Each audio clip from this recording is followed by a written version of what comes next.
और NEET paper leak मामले पर सुप्रीम कोर्ट में सुनवाई। सॉलिसिटर जनरल तुषार मेहता ने कहा कि पीएम खुद निगरानी कर रहे हैं। नीट पेपर लीक को लेकर आज सुप्रीम कोर्ट में सुनवाई हुई, जिसमें सॉलिसिटर जनरल तुषार मेहता ने कहा कि पीएम खुद इस मामले की निगरानी कर रहे हैं। सुप्रीम कोर्ट ने कहा कि पीएम को निगरानी पड़ रही है, यह दुखद है।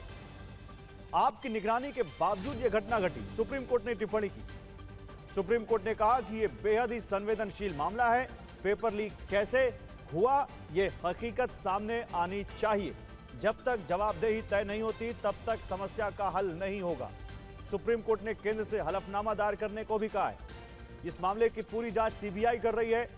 सीबीआई के डायरेक्टर भी आज सुप्रीम कोर्ट में थे, उन्होंने भी वहां पर जानकारी दी और बताया कि कितने लोगों की गिरफ्तारी हुई है।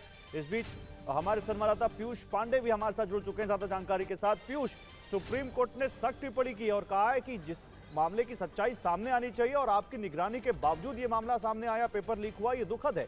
बताइए अब वहां पर क्या हुआ आज? बिल्कुल गौरव, देखिए इस मामले में चूंकि उच्चाधिकार समिति का गठन पहले ही किया जा चुका था और वो समिति अपनी सिफारिशें एनटीए को दे चुकी थी और एनटीए ने अपने हलफनामे में ये साफ किया कि वो सिफारिशें लागू कर चुका है। तब डॉक्टर राधाकृष्णन जो उस समिति के अध्यक्ष हैं, उन्होंने यहाँ पर दलीलें पेश की। तब कोर्ट ने ये कहा कि अगर सिफारिशें लागू हो गई तो आखिर ये कैसे हुआ। चूँकि युवाओं का समय और जो शिक्षा है उसका पूरा समय का निवेश होता है, तो ऐसी स्थिति में ये बड़ा दुखद है हमारे लिए कि इतनी बड़ी घटना हो जाती है और पेपर कैंसिल हो जाता है। सुप्रीम कोर्ट ने इस मामले में शिक्षा मंत्रालय को जवाब दाखिल करने के लिए कहा है कि आखिर भविष्य में कैसे कराई जाएंगी परीक्षा और वो पूरी तरह से सही तरीके से हों, उसमें किसी भी तरीके की कोई खामी ना हो। ये सुप्रीम कोर्ट ने जवाब मांगा है और अब इस मामले पर 2 जुलाई को सुनवाई होगी। यहाँ सॉलिसिटर जनरल ने ये ज़रूर स्पष्ट किया कि प्रधानमंत्री खुद इस मामले की निगरानी कर रहे हैं, इसको देख रहे हैं। तब कोर्ट ने इस मामले पर जो अपना आदेश जारी कर रही थी, उसमें ये ज़रूर स्पष्ट कर दिया कि शिक्षा मंत्रालय की ओर से इस मामले पर विभिन्न पहलुओं पर हलफनामा दाखिल किया जाना चाहिए।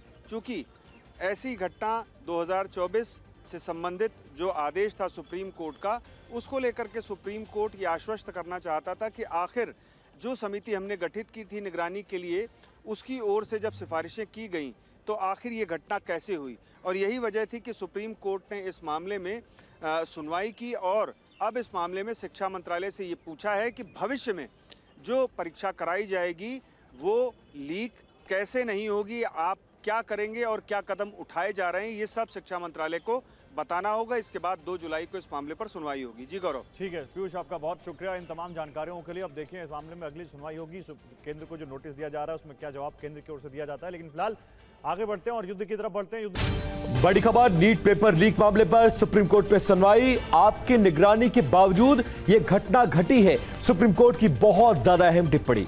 ये बहुत ही संवेदनशील मामला है। पेपर लीक कैसे, इसकी हकीकत सामने आना चाहिए। पीएम खुद निगरानी कर रहे हैं। सॉलिसिटर जनरल ने सुप्रीम कोर्ट में अपना बयान दिया।